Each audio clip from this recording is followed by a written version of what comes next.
Welcome to Saturday Morning Movie Club, and I'm your host, Kara White, and this is Adam White, since I forgot to introduce ourselves last show. And we have our guest, Madison Shook, and she is also a member of the film industry. She has been working with us for a few years, so welcome to the show. Happy to be here. Excellent. As you see, this is a different backdrop from... On location. The last two shows. We are changing up. We're going to do outside because it's nice out, and it's very autumn outside. It's legitimately 6 feet from where we shoot the other one. On the other side of a wall. The other set is on the other side of the wall. But we want to do outside, so if you're just listening to the pod and not watching it, you'll hear cars and stuff and nature and birds and probably leaf blowers. I like a lawnmower. No lawnmowers. It's been dry for weeks. It shouldn't be. I know. Anyways, let's talk about movies. Our show is talking about the movies we watched this week, and every week I give my guest homework assignments. Let's call them homework assignments. And this week we had 3 categories. So let's start with our first one, which was 80s comedy, which I picked because I know you like them. I do like them, but that made it hard because I've seen a lot of them. Yeah. So what'd you watch this week? I watched Spies Like Us. All right. Excellent. That is not at all what I thought was going to happen. Yeah. Well, I was looking through and there were a lot of choices, so I had to narrow it down by what was available on streaming. And, that helped a little bit, but then I was looking at the date, and I felt like 1989 was, too close to 90, so I had to get, right in the middle there. So, Spies Like Us. That's fair.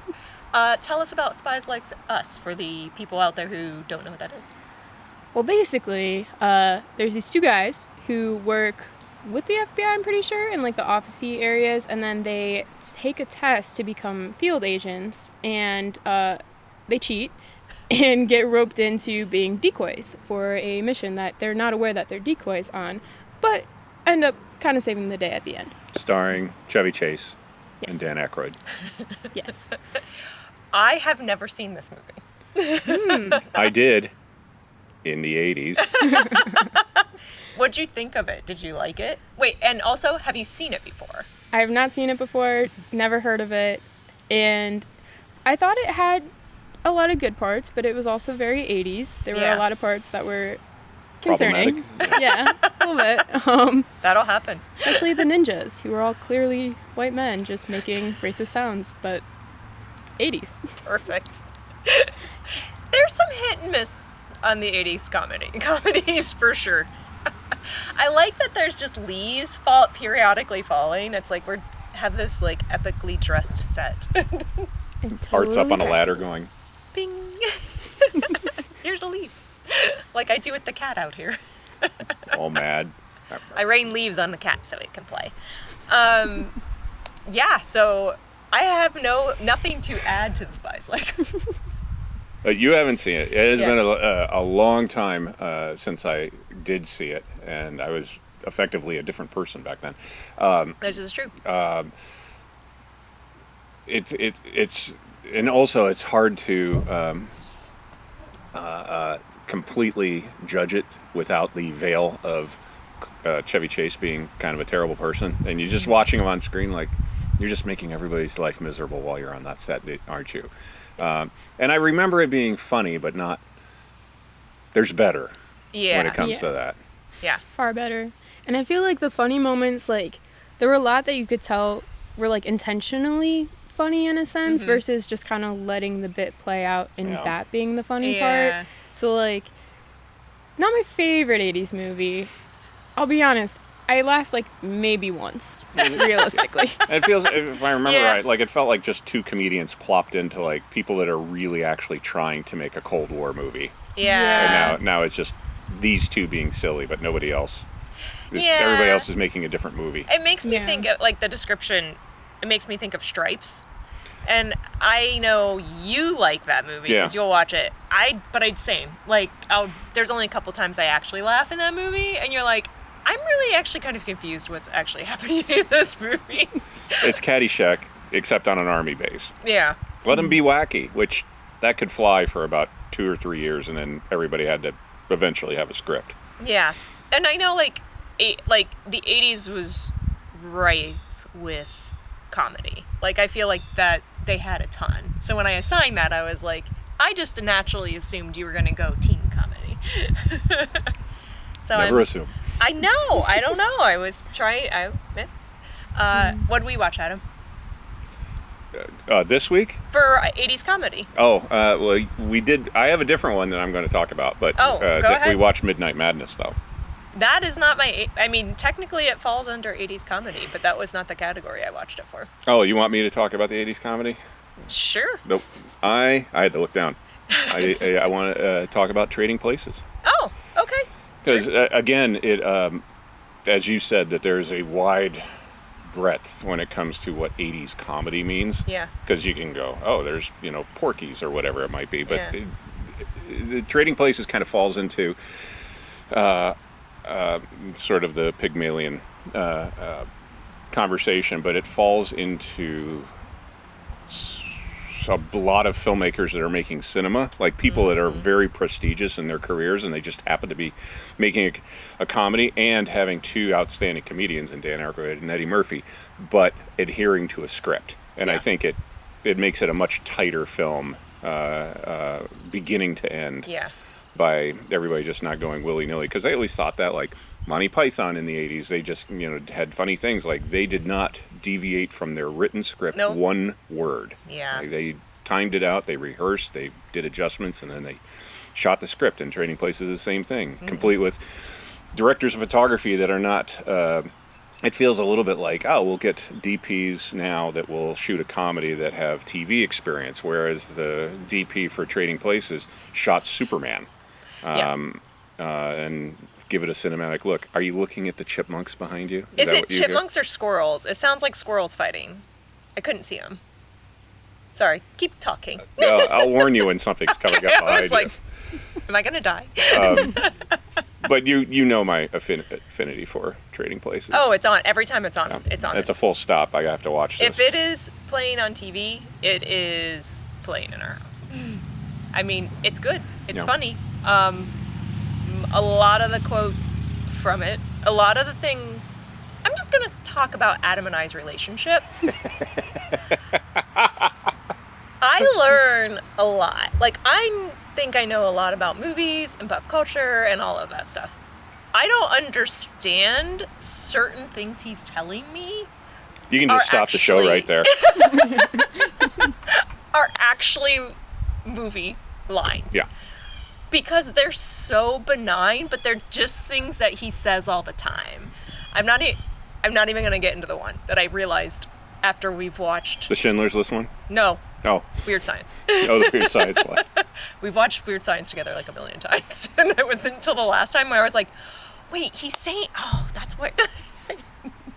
When he says that to me, it's from Weird Science. My point is, when we were watching every time we watch Trading Places, I always want to say Spaces. Yeah. That's wrong. That is very wrong. I'm like, Adam says this line all the time. There are so many quotes from that movie that you are. We had this conversation in the car. When I die, it will be of great interest what my brain will fire as to my last words, because it's going to be a movie quote, and it could be from God knows what. He's like, you're going to be very surprised. And I was like... His last words were, what? Did he just quote Cocoon? What? I'm dying before you anyways, so I won't know. I'll never know. Then your eulogy will be out of this world. The reason we were having this conversation. So, which leads me to our 80s comedy pick of the week was Clue. Yes. Have you seen Clue? I have. Yes. I think everybody has. I will hold up the DVD or the Blu-ray because we have physical media on this. By physical media. Our house does not have enough room for that.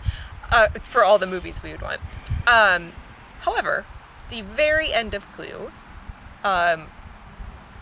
all of this comes full circle because he said this to me the other day. He just goes, very good. And I'm like, I know that's from something.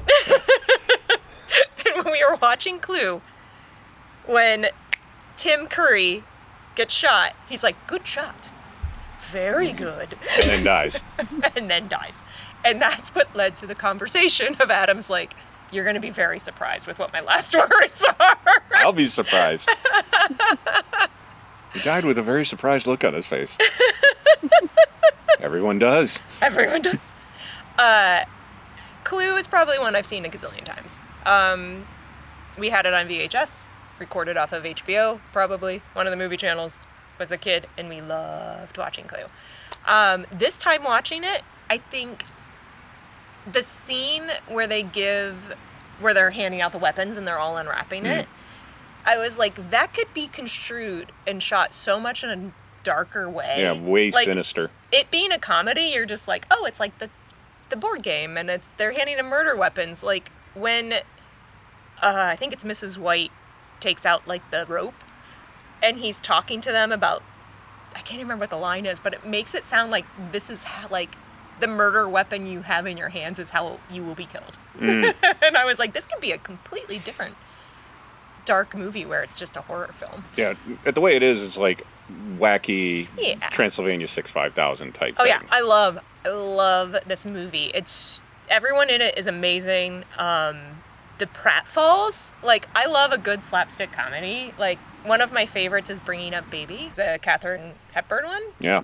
Have you heard of this one? Mm-mm. Oh, I love it. Yeah, the slapstick screwball comedies of the 40s. Yeah, I can't even remember the plot of it, but like, there's a leopard involved. I think Baby is the leopard. Baby's a leopard. It's like their pet leopard. It's very wacky. Slapstick doesn't always work, but Clue is awesome, and plus it's got Madeline Kahn in it, who all day I will watch Madeline Kahn all day. Which we watched her in 2 movies this week. We also watched Young Frankenstein. Do you like that one? I do. Yeah, again, we were having that conversation, like, she didn't have enough to do in it, but the part doesn't require it, but because Madeline Kahn is tearing the scene up, like, you feel like she should be in the movie longer. She's awesome, but they overcast it. Yeah, and I just watched, last week I watched Remembering Gene Wilder, which is a documentary about Gene Wilder, and it's, I mean, it's fine, but like nothing exciting, it's just his life, which, whatever. It's a clip show. It's a clip show. But I don't know if they were like vintage, I can't even remember anymore, but basically they were saying like, Gene Wilder, that was his pinnacle, like that was the best thing he's ever done. Like the last shot they shot, he was hanging out on the set with the fireplace, and he's just sitting there staring into the fireplace. And it was after lunch, and they're coming back, and Mel Brooks is like, "What are you doing?" And he's like, just looks really like sad and contemplative into the fire, and he's like, "We're almost done shooting this." And he's like, "It's never gonna happen again." And I'm like, I felt that feeling. Like, it makes me feel super sad. Like the thing you love and you're making is almost over. So that's kind of one of the reasons I wanted to watch it last night. Yeah. I feel that on every movie, if they're not horrific experiences, but even if they're mildly just annoying experiences, you still have a great working relationship with everybody. You're like, oh, this is done. What do I do with myself now? Yeah. I call my own phone to make sure it's still working. But yeah, and they were talking about how like they did a lot of Young Frankenstein, like they just, because of, you mentioned all the comedians that are in it, like they'd just go. Yeah. Like, and they would just lose it and be like, okay, we gotta do it again. Yeah, there's a lot of it, and I think it because it's in black and white, that just takes the edge off it a little bit. The Blazing Saddles did not have that luxury, so it just feels like the Carol Burnett show, where it's like, we're in a big dumb wide, go everyone, and just burn a mag and see what everybody's going to do. And the black and white takes the edge off that a little bit. That you allow it. If it was in color, I think you'd go, you guys plan this, or you just make a set? They talked about, too, when they, I can't remember what studio they pitched Young Frankenstein to, and they're like, yeah, all right, you guys can do it. And they're like, and by the way, as they're walking out, they're like, we're going to shoot in black and white. And they're like, no deal. And they were like, fine. Went across the street, and I think it's Fox that made it. Yeah. And they were like, they took it. They're like, okay, we'll do it. So, lessons learned? I don't know. But what do you think of Young Frankenstein? I really enjoy it. I mean, I think the black and white definitely leans into what the feel of it all is, and I just forever think about Young Frankenstein.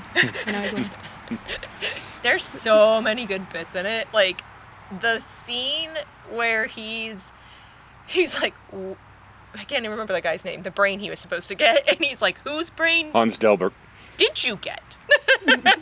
Gene Wilder in that scene He's is like, amazing. will you be mad? I will not be mad.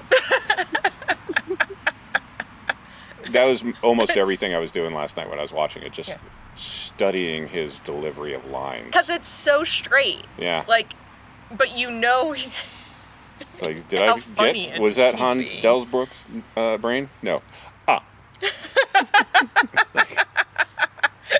so So good. amazing. So amazing.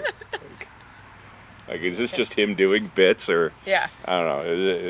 Yeah, it's beyond. Yeah. I think I made the comment last night, too. I'm like, I wonder how many hours of my life I've spent watching Young Frankenstein. Because it's a lot.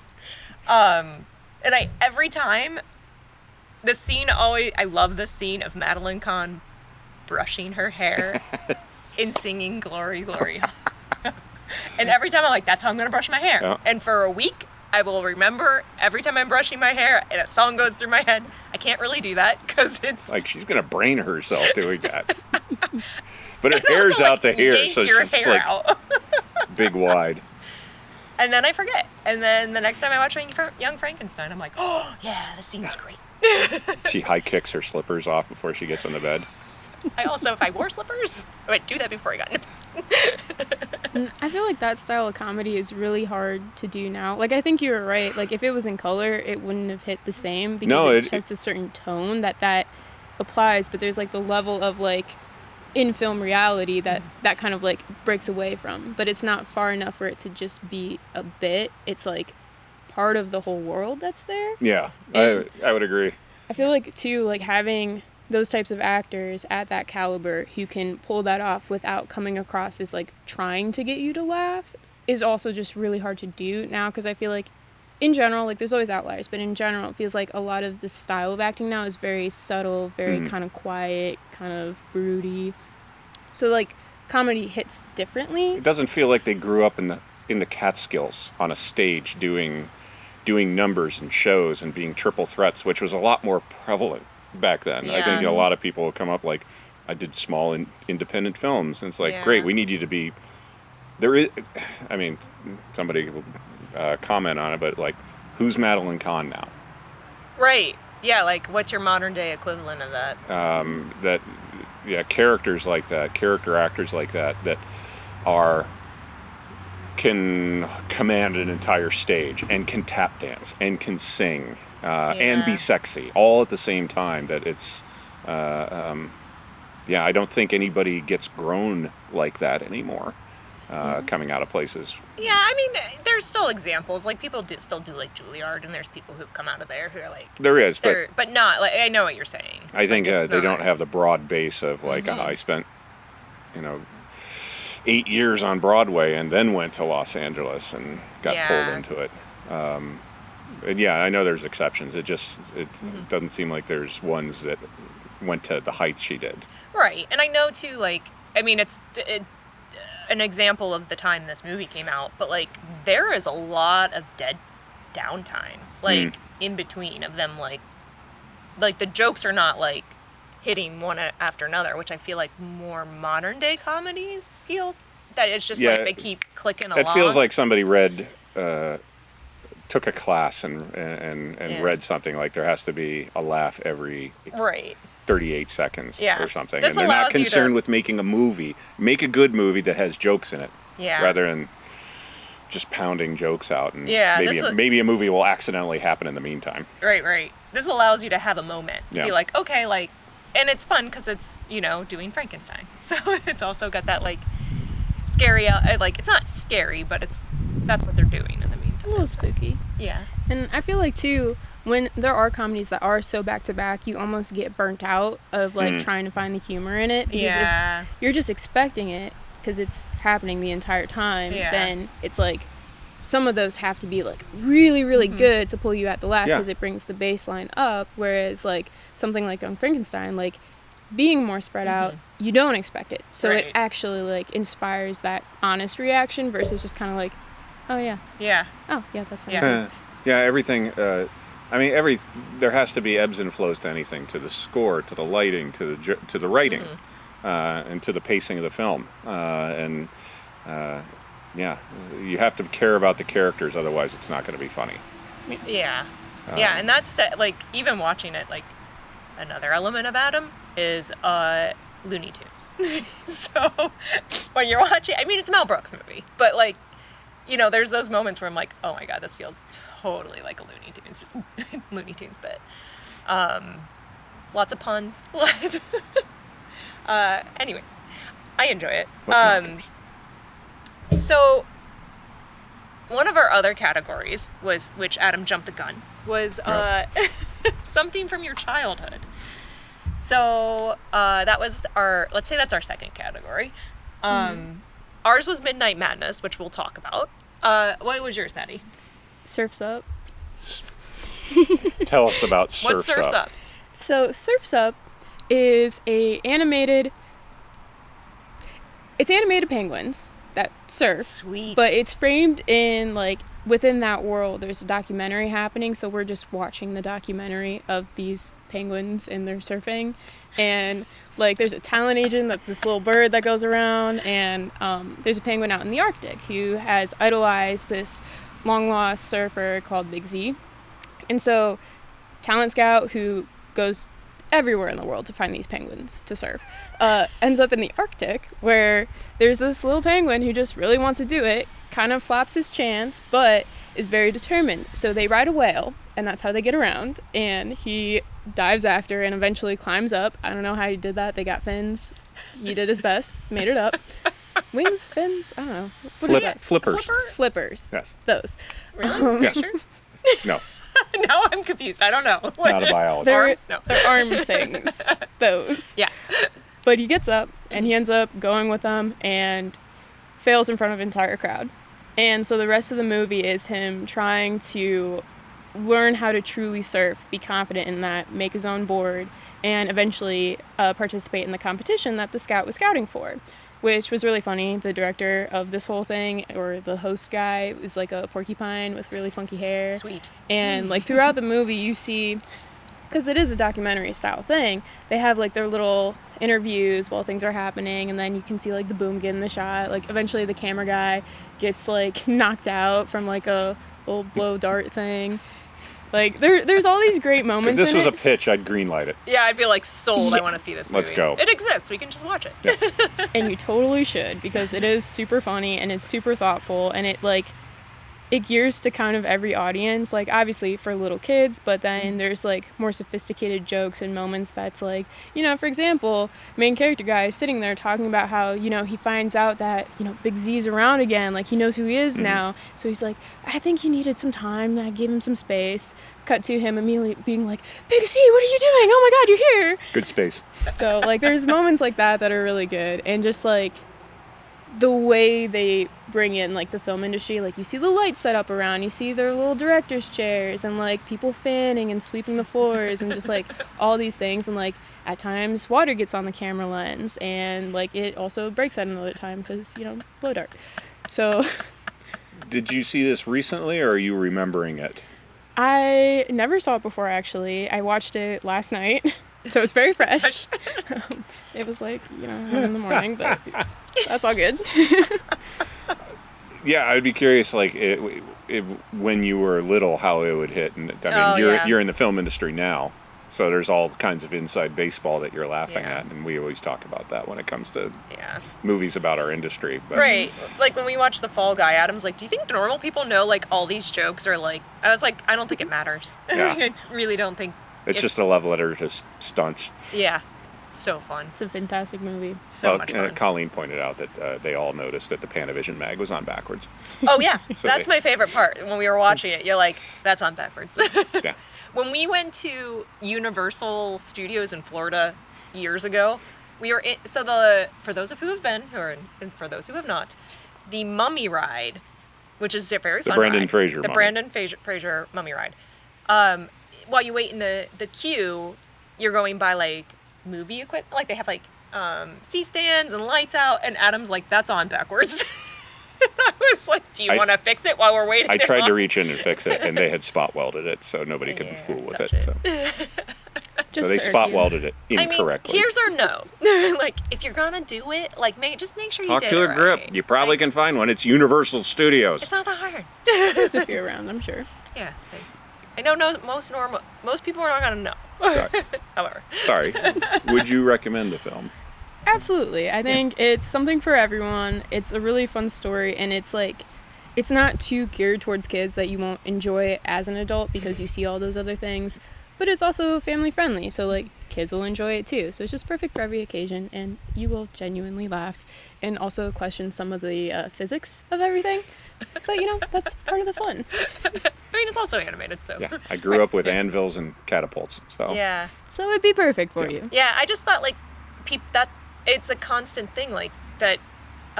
People get their pianos into their house by a rope and pulley system. Yeah, block and tackle from the roof. Like that just that happens. There's a lot of stuff that's hanging from the ropes over the sidewalk. For some reason, there's everywhere in New York. Anvils hanging from ropes. Why? I wonder where that comes from. Like what? Blacksmiths and horses and. They would hang anvils from ropes? Well, no, that there were a lot more anvils. Well, yeah, I know what an anvil is. But nobody's hoisting it up. Usually the blacksmith's on the ground floor. Well, for good reason. For good reason. But somebody grew up on a farm somewhere and go, it would be heavy to drop on somebody? An anvil. Yeah. Like, that's murder, bro. Very murder. Super murder. Or a truck of pianos will fall. Or a truck of pianos. True story. We'll come to that some other time. Yeah. That really happened. Rest in peace. To somebody, not us. But yeah, that's a hard one to hear and not go, it's a Looney Tunes bit. Like, what cartoon is this? I like that you watched all movies that you hadn't seen before, and we basically just rewatched movies we've seen a million times. I mean, what haven't you seen, to be honest? There's a lot, actually. We need to, there's things Broaden that I'm out. I haven't seen Spies Like Us. That or might be Surf's okay. Up. You're like, just give that a pass. But definitely watch Surf's Up. Yeah. I will recommend that forever. Yeah. I like this. I like having the guests on the show who've watched things that I have not seen yet, because I'm like, oh, cool. Like, it's a good reference. Or, there's usually something that somebody brings up that I haven't watched yet. So it's good to have recommendations. Our movie that we watched, my choice from my childhood, not necessarily so much from Adam's childhood, although it technically would be because of the year. Depending on technicalities. 1980. Yeah. It's just something you have never seen before until you met me. Correct. That is correct. It is one of my favorites from being a kid, and it's called Midnight Madness. And I have the DVD, if Adam will hold it up. It is Michael J. Fox's first film. And I think they hired him because he plays a 15-year-old, but he's 18. Right. So I think that's, like they were like, that yeah, always you look serves young. them all well. Yeah. Because, child labor laws. But it is just in the vein of that era's scavenger hunt films, like Gumball Rally. And I mean, they did them for a good... Oh, they did a lot. I love 15, 20 years ago to Mad World. Yeah. It's Gumball a genre Rally. I really enjoy. Yeah. Because it's silly and it's fun. And I'm like, I just want to go and play this game. So basically the setup is it's so ridiculous. It is set in LA. So every time I'm in LA, I'm like, I've been there. I want to do like the Midnight Madness tour, but a lot of the places aren't actually real, or the places they were shot don't exist anymore. But it is a college student who sets up this he calls it the Great All-Nighter. And it's a scavenger hunt where they have to go around the city of LA and find all the clues to get to the finish line. So it's I think this is why I'm obsessed with like The Amazing Race as well. Yeah. Same concept. Yeah. But like all the teams get their own like colored sweatshirts, so they have the different colors and they match their car color. So it's like a board game. It's a perplexing movie, and this gives nothing away because it's said early in the movie that the winner gets nothing. And they all because they do a sequence of like, because they're all like, we're not doing this, and then they do a sequence of why they want to do it. It's all vague. It's so vague. It's a terrible film. Super 80s reasons of like, I can't let so-and-so Brendan win, or whatever his name is. Yeah. Like that, or you could just go home. Yeah, because go to an In-N-Out Burger and then go home and play hockey. There's a team called Meat Machine. They're the green team, and Football they're the players. football players. One of the players' name, or one of the characters, is Armpit. Oh, you're in cinema. How is it doing? What, have I seen you in anything? What was the biggest role that you did? I was a thespian that played Armpit. This movie. Oh, that's interesting, Mr. Pitt. It's so bad, but it's so good, and I love it. I mean, it's perfect. I mean, like, I watched it as a kid, and you're like, oh my god, this is amazing, and it's nonsensical. Like, all of it, Yeah. none of it makes it. You dog on it, but if you're in the right mood in the Yeah. evening and you pour a nice whiskey and you sit there and it asks nothing of you. It asks nothing of you. That you just watch a goofball movie. Oh my god, I love it. There are characters in there, like, so the blue team has 2 guys in it, and my sister and I love this movie. So these 2 guys are like one of our personal favorites characters, but they're just like weird, goofy guys. I can't remember their character names. One's named Barf. One is named Barf, and the other is named Melio. And like Adam's like, why are they friends? So they're Why on is the anybody blue friends team, with each other? and their leader is, like that's the villain. The blue team is the villain. Their And- leader is Flounder from Animal House. Yeah. Nice. If you're aware of Animal House, then you understand. Fat, drunk, and stupid. It's not a way to go through life, son. Yes. That'll be my last words. What was I talking about? So they, like, 2 of the guys on the team are just like, one of them just like picks at, let's call him Flounder for the interest of the podcast. Just pick on Flounder the whole time, and I'm like, why are they friends? Why is he friends with this guy? Why would you bring that guy along on your mission? He's just ragging on you, trying to break you up with, let's say, a girlfriend. It's his girlfriend. Okay. He's For some reason. Again, why is he on your perplexing, like, team? hot girlfriend for some reason. Whole nother chapter of attractive women being paired up with men who are have let themselves go. Yeah. Anyhow, I enjoy this movie, and it's one of my favorites. Years ago, we were at an air show, and there was a booth there selling vintage movie posters. So I For some own reason. one of the original Midnight Madness movie theater posters that hangs proudly on my wall. Some people know what it is, some people do not, but I enjoy it. I've bought my sister stuff that has to do with it. It's actually a Disney movie. I think it was originally produced right. by Touchstone. Yeah, Or I can't remember if it was something, that or but, Buena like, Vista. It's owned by Disney Yeah. now. So Pilates. it does have, minorly, if you think about it in that way, it does have that feel of those Disney films at the time, like The Cat from Outer Space. And Flubber. Flubber. Yeah. Like it's turning the corner and trying to be slightly edgier and as a teenage comedy, but it still has deep roots in Flubberland. Yeah. Yeah. Maddie's like, I'm never watching this. At some point, she's going to make you. Yeah, That's fair. true. That is true. No, my list is like so long, and it just keeps growing. I know. Every time we see Maddie, we have some years on you. So we've had a lot more time to watch things. But every time we see Maddie, she's always writing down a list of things to watch. It's ridiculously long now. Sorry. All good. More to watch. We have a lot of suggestions. Our third category was to watch a film where an animal is a main character. And Maddie, you want to tell me about that? Yeah, so I watched The Bad Guys-ish. Most of it. Well, anyway.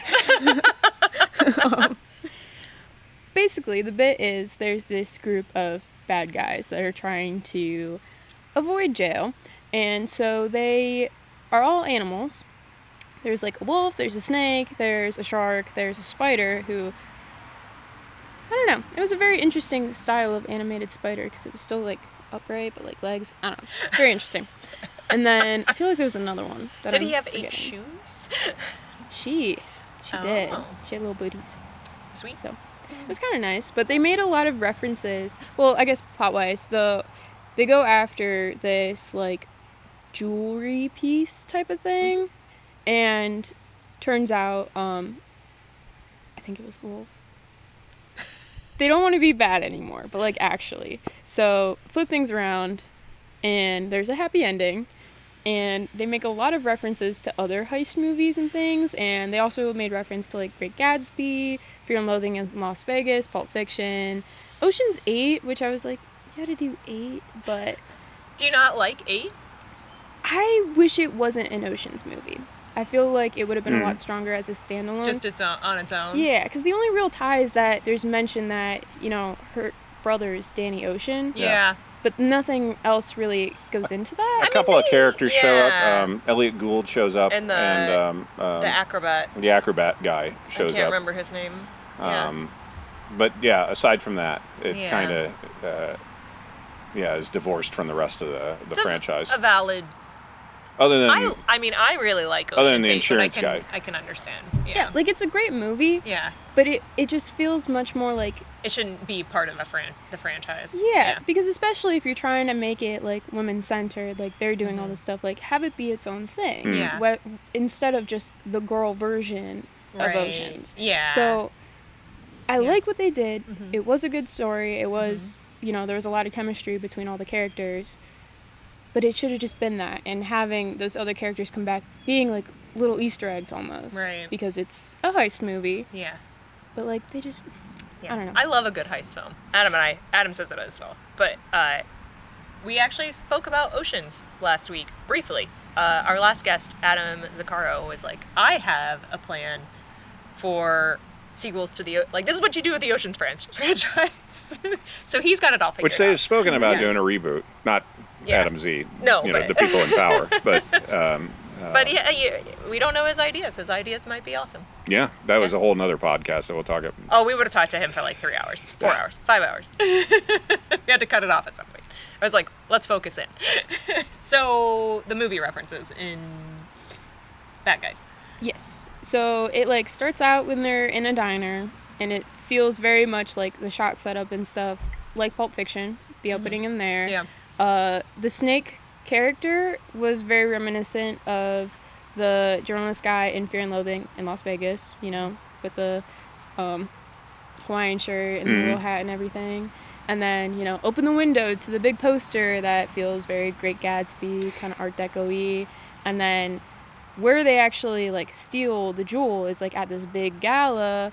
And, like, there's the, you know, little piece. And that was very, like, Ocean's 8 because they go to the Met Gala and stuff. So there were definitely a lot of little moments in there that, like, I could appreciate. But I also just wasn't that big of a fan of the animation style.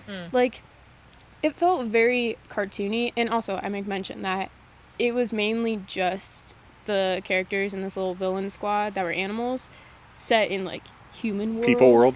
Yeah. But, like, that style, it was almost like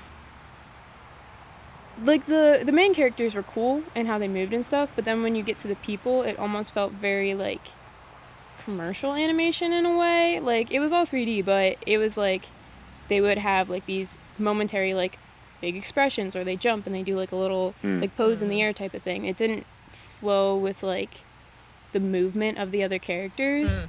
So I don't know fully how to describe it other than just being too cartoony for what it seemed to want to be. Right. But at the same time, it was like a kid's movie, so like Right. I'm sure they love that. Right. You're like, am I overthinking this?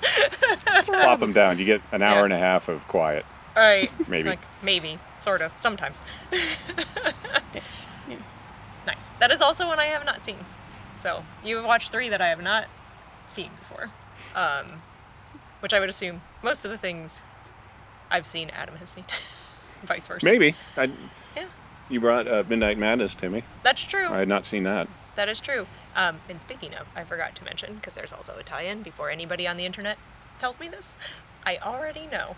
The finish line in Midnight Madness is at the Bonaventure Hotel. Or if I say it like the guy, the Bonaventure Hotel. I love this movie. True.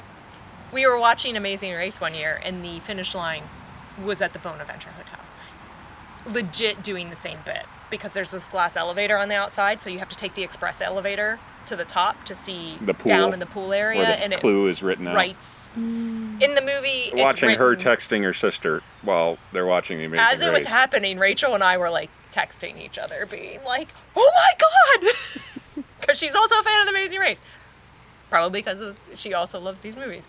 But we're like, "Oh my god, oh my god, oh my god." They didn't do the exact same. Like, they had to go to the Amazing Race contestants had to go to the roof and do, like, some bit up there. But, like, she's like, I can't believe it. And I'm like, I can't either. Somebody's a fan of Midnight Madness. That is the only location in LA that I have not been yet. And every time I go to LA, I'm like, we need to go to the Bonaventure so I can see it. We can probably find it. And I haven't seen, like, they go, oh, I forgot to mention, too. They forgot to go to they went to the, there's like a arcade that's in there's an arcade scene in it, and Pee Wee Herman is in it. Yes, Paul Rubens is in it. And way before. Yeah. And they do it's fine.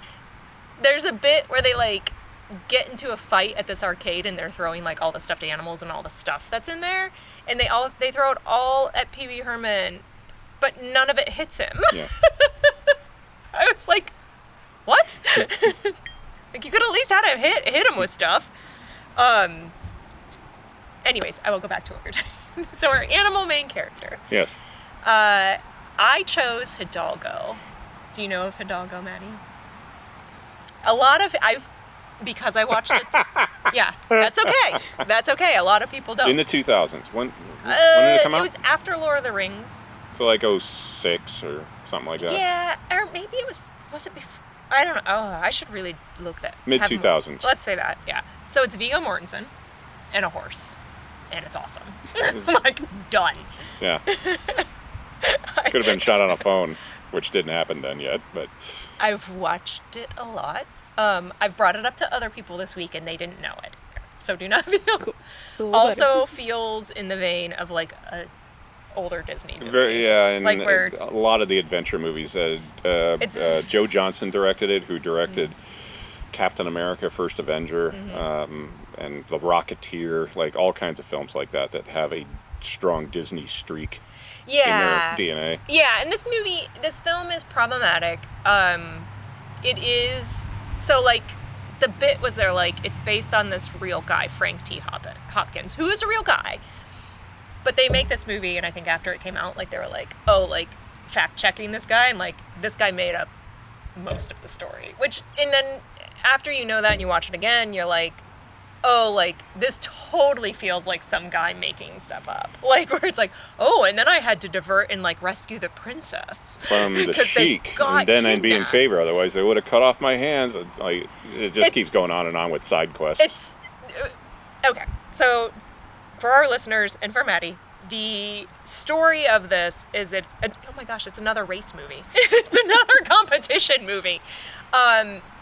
Basically, it's a horse race competition in Arabia, the Arabian desert. Yeah, and it's over several countries. Like 3,000 miles across the desert, and it's called the Ocean of Fire. And it's this big, prestigious race that...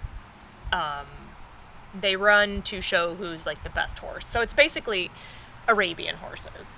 And the bit is that they're like, Frank Hopkins' horse, Hidalgo, who is supposed to be the lead character, but Adam's like, it's not really his movie. And I'm like, it is the horse's movie. Even though I understand it is not. Viggo gets more screen time. Viggo gets more screen time. Which is fine by me. I'm aware. I'll watch him as much as possible. So he has also run a bunch of races with Hidalgo in the States. And they're like, so he goes around with like a Wild Bill, Wild West show. And they're like, he's like the fastest, Hidalgo's the fastest horse or whatever. And so like the Sheik guy is like, we cannot have this stand. Like, you are insulting our race. You cannot. You have a cute race that you do here in the States, but it's not the world champion. You're like, basically your horse is not better than our your horses. Painted Mustang. American pony is not better than our horses. So they come over and they're like, we need him to compete in this race, so we must beat him. Or you have to stop saying that, because we can't let that stand.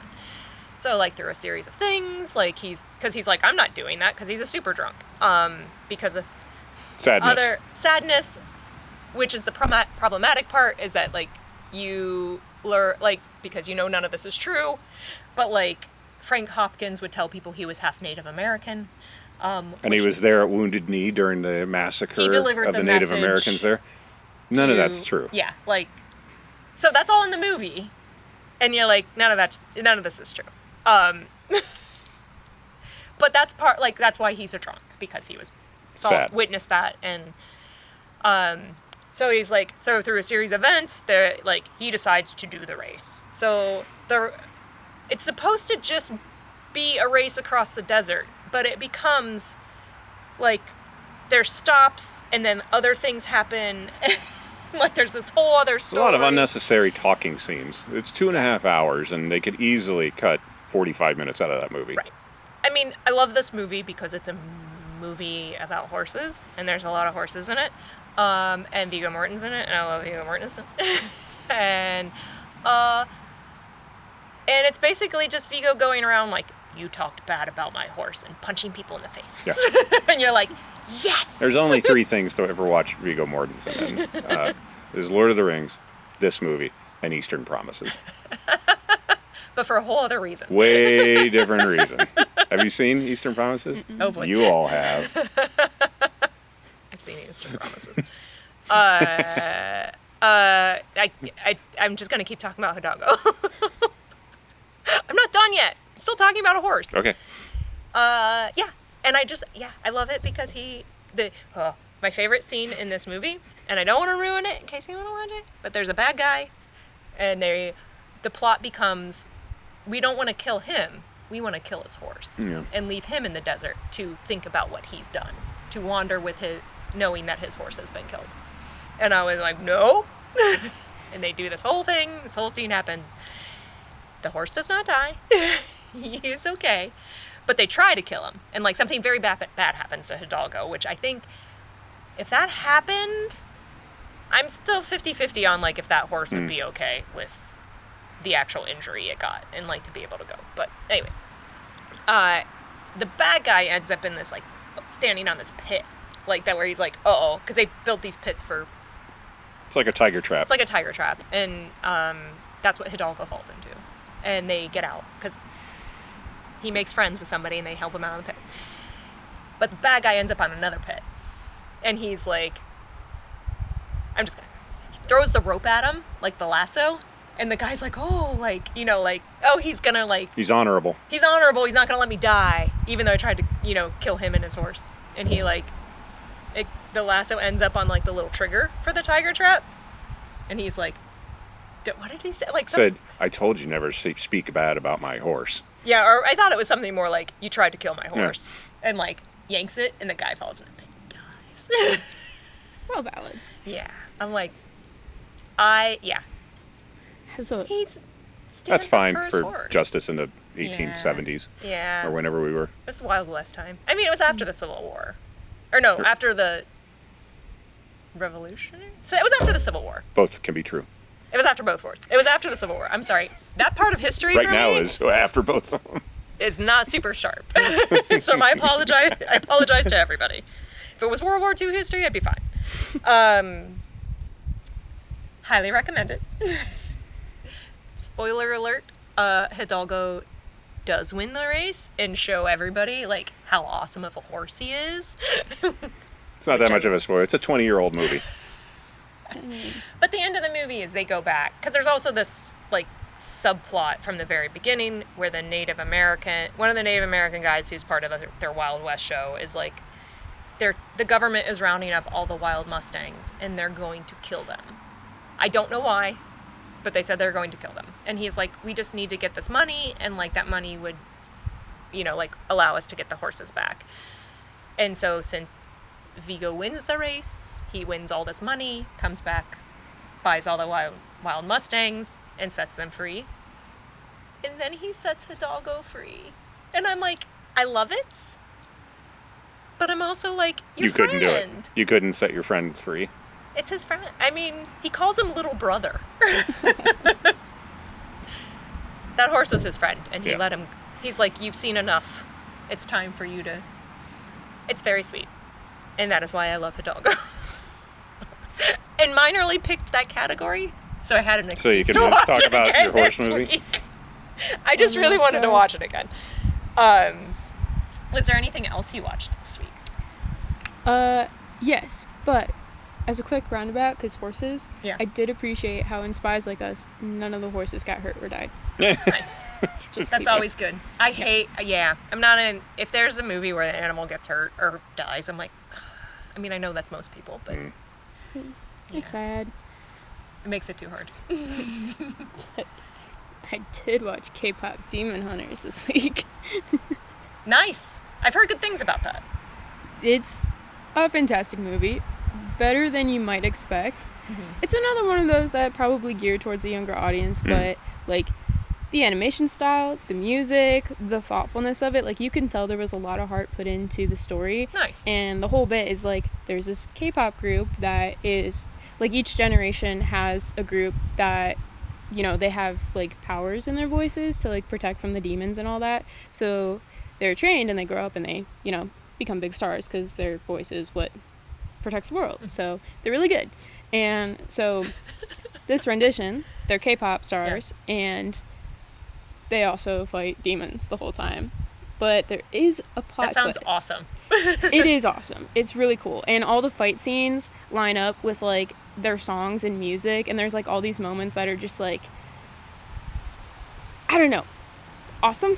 Like I keep saying that, but I keep saying awesome, but it is. but it really is, because like they also like it's real singers obviously that are doing the like parts. Like members of the K-pop group Twice were the main characters, and they also like used actual dances and references to it when doing the animation for like the different dance moves and all that.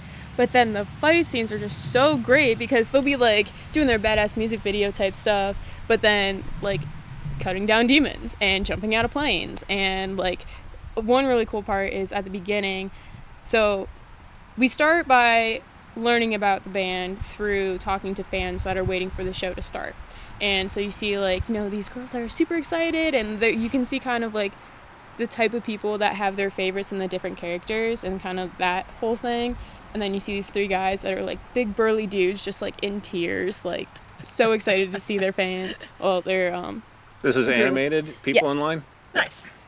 Everything's animated, and it's done just so well. And, so the gals are up on a plane, and they get a call from the manager who's like, where are you at? And they're like, oh, we're on our way to the show. And he's like, it's here happening. So they look out the window and see they're leaving the show, and then they get the tip off that, oh, the plane's been infiltrated. So they're like, give us 3 minutes, because they also are making this ramen that you need to let it sit for 3 minutes before it's good. So they start fighting all the demons, and like there's a great scene like in between the windows and stuff. While going to letting the their beat. ramen steep. Yeah, I love that. And That's they a just good all bit. look so badass the entire time, and the outfits are sick, and it's just like all the references to K-pop is really, really strong, especially knowing that I'm pretty sure it didn't start out being about K-pop. So The like, movie? Or yes. Gotcha. So All right. all of that together, like it has like a very good pace to it. I might have watched it a couple times this week. Don't judge. But I am a rewatcher. it's worth it because like it doesn't feel like the length that it is. Like it all flows. There's no like slow parts. The music goes perfectly within it, and then you have all these character moments and beats.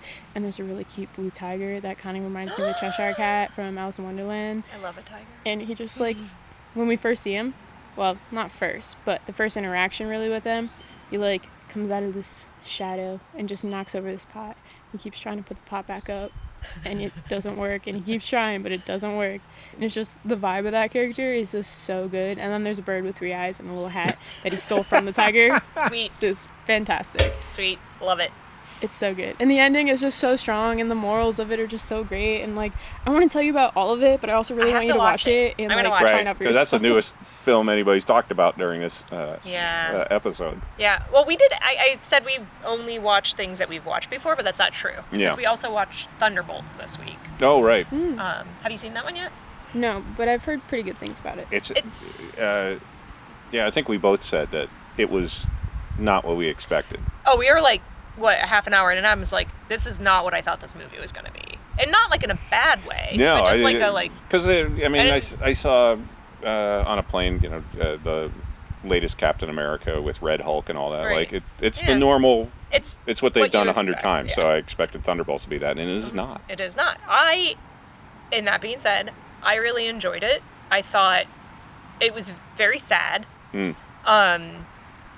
And it's, you know how like Winter Soldier and Captain America, Falcon and Winter Soldier, like that was all about like PTSD and like and racism. Yeah, and so like now I have no other examples, but like each thing is like there's an underlying. WandaVision was about sorrow, right? About grief. Yeah, and so this one was about depression and mental health. And mental health and Florence Pugh's character, I can't think of her name right now. Yelena, she's great in it, and like and the guy who plays Bob is Pullman's son. Pullman's which son. Adam's like, is there a movie where this guy isn't named Bob in a movie?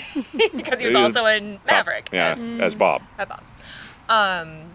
But he was great. Everybody was great in it. I really liked it. I think, like, it was even down to, and this isn't spoiling it if you haven't seen it, because it happens pretty early in the movie, but they all get, like, the group of Thunderbolts, who are all, like, they're, like, they're not bad superheroes, but they're, like... They're the misfit toys. The misfit toys. They're all fighting each other, and there's one that shows up and gets killed immediately, and that one's on the poster, I think. Hey, did she even have a line, and she's on the poster? She might have had a line. Oh, yeah, she did, because she was one of the, I think her bit was she was also in the Red Room with Black Widow. She's a widow. Yeah, she's a widow. Because she said something to Florence Pugh, like that they know each other. Something snotty. And then, like, is immediately. But I was like, oh, okay. Yeah, I would say people should get, I don't know if it made any money. I feel like it didn't, not enough. Yeah, but everybody, I've heard people should give it a chance. Everyone has told us that it was good. Yeah. But it's got a different vibe to it. For like a superhero movie. Very interesting. And and like it wasn't overly clever. Like it wasn't doing the bit where they're like overly clever. There's jokes. Yeah, it's not Suicide Squad. No. Or The Suicide. I don't know the difference. Well, I mean, like most Marvel movies, there's jokes throughout. But yeah, I mean, give it a chance. Yeah. It's a different thing. If you want the same old, just watch Infinity War again. Right. But yeah, this is a different bit. I think I would watch it again. There are funny bits in it, and there's like, I don't know. Like I feel like if I'm gonna say anything, it's giving I'm giving things away. But like, the bad captain, the guy who I don't remember his character name, or if he Kurt Russell's son. Kurt Russell's son, who briefly in the show they made Captain America. Yeah.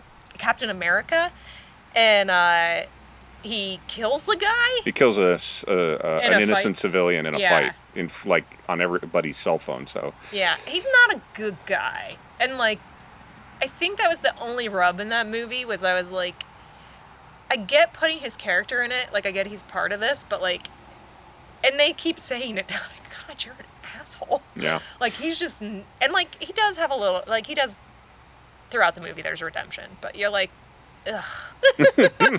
Like this guy. I didn't mind it.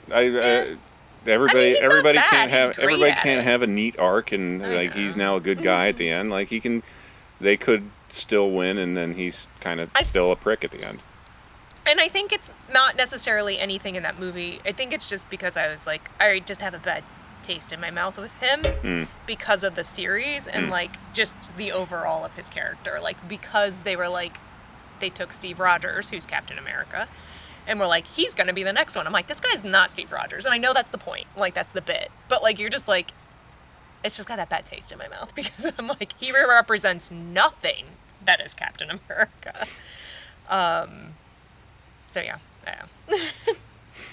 I mean, Wyatt Russell did a very good job at He it. did. He was fine. He's very good in it. It's fine. It's just my own mental hurdle that I have to There's a overcome. squirrel. And there's usually squirrel fights happening in this yard all the time. I'm actually surprised it wasn't. I'm surprised it's been this quiet. Yeah.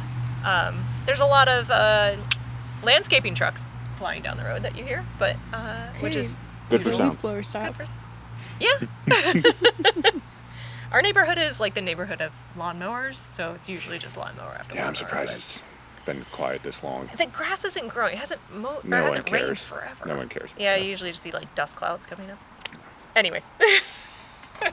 Well, that's been a great movie club. Saturday morning movie club again. Our first one outside. I think it went okay. We'll check back on the audio. I have no idea what it sounds like. If you can hear me, it's good enough. Sorry if there's a lot of background noise. Before we leave, is there anything you're looking forward to seeing that's coming out, or that you haven't watched before that you want to check out? I mean, there's a bunch of stuff.